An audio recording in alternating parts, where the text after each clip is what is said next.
Alors, en effet, la ville a réinvesti l'aéroport. L'aéroport, aujourd'hui, est au centre de zones urbaines de plus en plus importantes, alors que historiquement, les aéroports étaient rejetés, étaient exilés dans des zones non urbanisées. Aujourd'hui, c'est l'inverse qui se passe. Et en effet, l'aéroport attire toutes sortes d'activités économiques, bien évidemment, de commerce, évidemment aussi, mais de loisirs. On voit des bases de loisirs s'installer près des aéroports.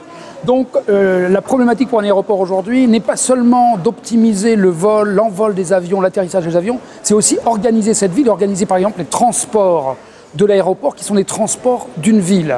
Donc on a aujourd'hui des métros automatiques qui se développent par exemple sur les zones aéroportuaires. On a évidemment des problèmes d'accès et de connexion entre le reste du territoire urbain et l'aéroport. Et puis on a une gestion des flux avec de nombreuses files d'attente qu'il faut gérer de manière de plus en plus optimum.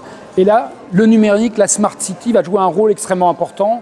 L'automatisation de toutes les barrières, de tous les checkpoints, et aussi la bonne compréhension des attentes de tous les passagers, donc de tous ces habitants des villes temporaires, mais un passager passe quand même 3 heures à peu près dans un aéroport, donc il passe du temps. Et donc une des problématiques pour nous, c'est comment ce temps subi par les passagers, comment devenir un temps de plaisir.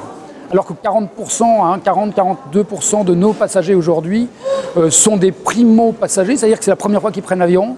Et donc il faut les guider aussi, il faut les attirer et il faut leur faire passer un temps de plaisir avant leur voyage à l'autre bout du monde. Alors en matière de gaz à effet de serre, d'abord il faut remettre les choses en perspective. Moins de 3% des gaz à effet de serre sont émis par le transport aérien, y compris les aéroports et les avions. Donc ça reste aujourd'hui dans l'ensemble des gaz à effet de serre un élément faible. Néanmoins, la croissance du transport aérien est forte, beaucoup plus forte, deux fois le PIB.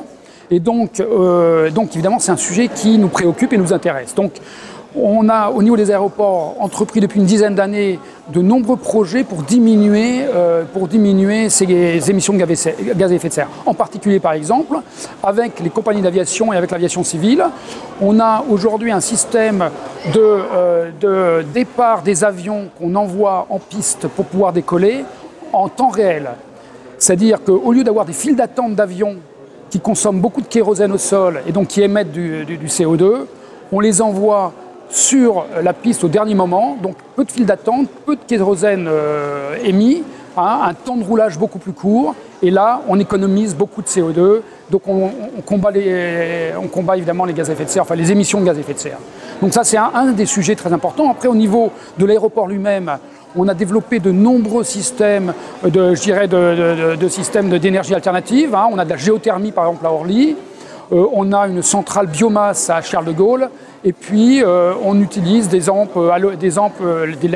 LED qui permettent évidemment une bien meilleure économie d'énergie et donc moins d'émissions de gaz à effet de serre.